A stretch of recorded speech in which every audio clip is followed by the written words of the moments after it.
Kalau kita mengharap pandangannya Allah, sungguh kita akan mendapatkan banyak pahala. Tapi kalau kita mengharapkan pandangan dari manusia, sungguh amat melelahkan dalam kehidupan kita.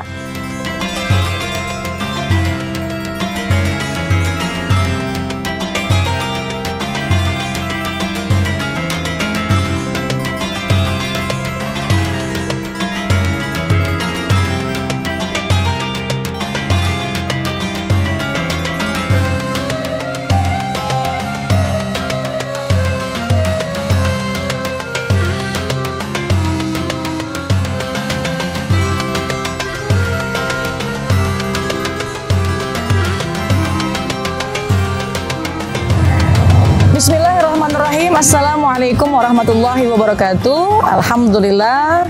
Alhamdulillahirabbil alamin, wassalatu wassalamu ala sayyidina Muhammadin wa ala alihi wa ashabihi ajma'in, amma ba'du. Rabbi syrah li sadri wa yassir li amri wahlul 'uqdatam min lisani yafqahu qawli. Shadaqallahul azim. Sahabat Cordova TV, di mana saja berada, kita jumpa lagi dalam program Lebih Mengenal, spesial edisi bulan Ramadan bersama saya, Kotrun Nada Syatiri.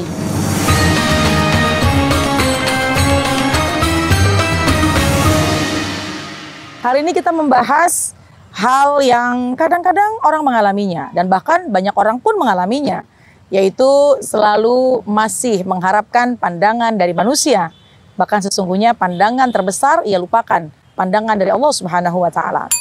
Sahabat Cordova, sungguh lelah apabila seseorang hanya mementingkan pandangan dari manusia.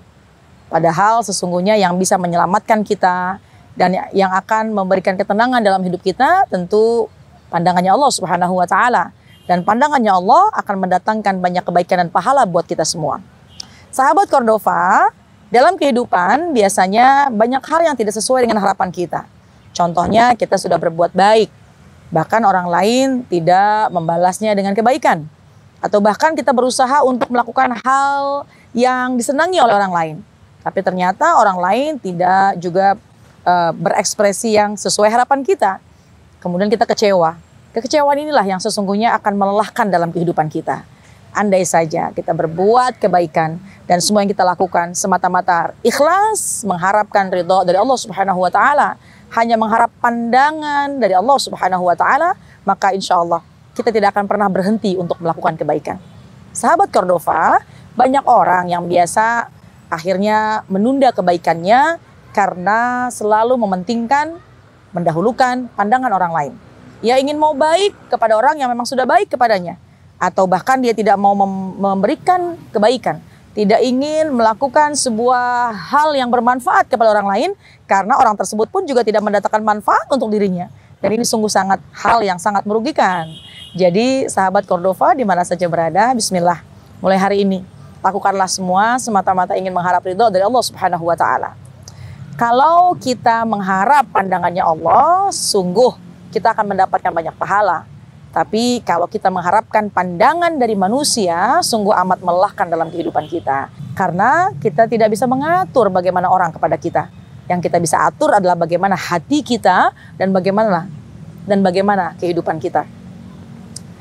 Sahabat Cordova, yang sering terjadi adalah ketika seseorang pernah dikecewakan, pernah mungkin direndahkan, pernah mungkin dizolimi, sehingga selalu terbayang dalam pikirannya adalah pandangan-pandangan orang tentang dirinya.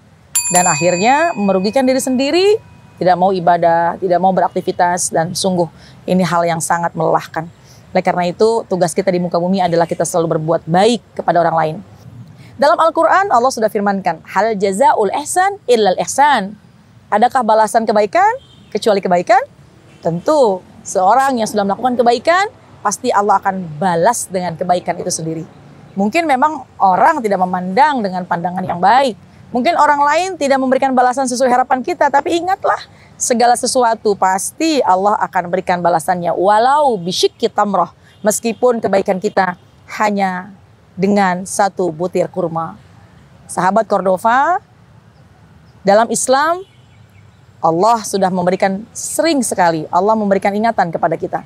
Baginda Rasulullah SAW pun juga menuntun kita bahwa di antara yang bisa kita lakukan adalah, ayo kita selalu afsus salam, tebar salam kepada siapapun, tebar damai, tebar kebaikan kepada siapapun, dan jangan pernah menciptakan permusuhan. Lalu bagaimana pandangan kita ketika kita sudah menebarkan kebaikan tapi orang lain benci kepada kita, orang lain memandang sebelah mata kepada kita? Ingatlah sahabat Cordova tentang salah satu sahabat yang sangat dekat dengan Baginda Rasulullah SAW, Sayyidina Bilal ibn Rabah. Sayyidina Bilal bin Rabah, seorang budak berkulit hitam, sahabatnya Baginda Rasulullah SAW, dipandang sebelah mata oleh orang lain karena ia adalah seorang budak berkulit hitam pula. Tapi ketika hatinya condong kepada Allah, cintanya kuat kepada Baginda Rasulullah SAW, Allah angkat derajatnya sehingga Bilal ibn Rabah, Sayyidina Bilal ibn Rabah bisa mengumandangkan azan di atas tempat yang paling mulia di muka bumi ini, di atas Ka'bah Musyarrafah. Bukankah itu adalah sebuah kemuliaan? Dan siapa yang memberikan kemuliaan itu adalah Allah Subhanahu wa Ta'ala. Jadi sahabat Cordova, nggak usah khawatir kalau memang kita dipandang sebelah mata oleh orang lain. Kalau mungkin orang lain merendahkan kita, kalau mungkin orang lain mungkin mencemooh kita, bahkan tidak menganggap kita sedikit pun, nggak masalah. Yang penting kita dekatkan Allah dan hati kita selalu condong kepada Baginda Rasulullah SAW. Insya Allah, Allah niscaya akan mengangkat derajat kita. Sekali lagi sahabat Cordova, jangan bersedih ketika orang lain mungkin memandang kita tidak sesuai dengan harapan kita. Dekati Allah, dekati Baginda Rasul dengan selalu beribadah, beristighfar, bersolawat. Panggil asma Allah kalau memang kita direndahkan oleh orang lain. Panggil asma Allah apabila kita direndahkan oleh orang lain, niscaya bukan semakin jatuh kita, tapi insya Allah semakin diangkat derajat kita oleh Allah Subhanahu wa Ta'ala. Jadi mulai hari ini selalu menebar kebaikan. Tidak usah pedulikan apa balasan dari orang lain kepada kita. Yang penting adalah semua ibadah kita yang kita lakukan dinilai besar pahala oleh Allah Subhanahu wa Ta'ala. Amin ya rabbal alamin. Jangan lupa terus saksikan YouTube-nya Cordova TV yang insya Allah akan mendatangkan manfaat buat kehidupan kita sehari-hari. Amin ya rabbal alamin. Assalamualaikum warahmatullahi wabarakatuh.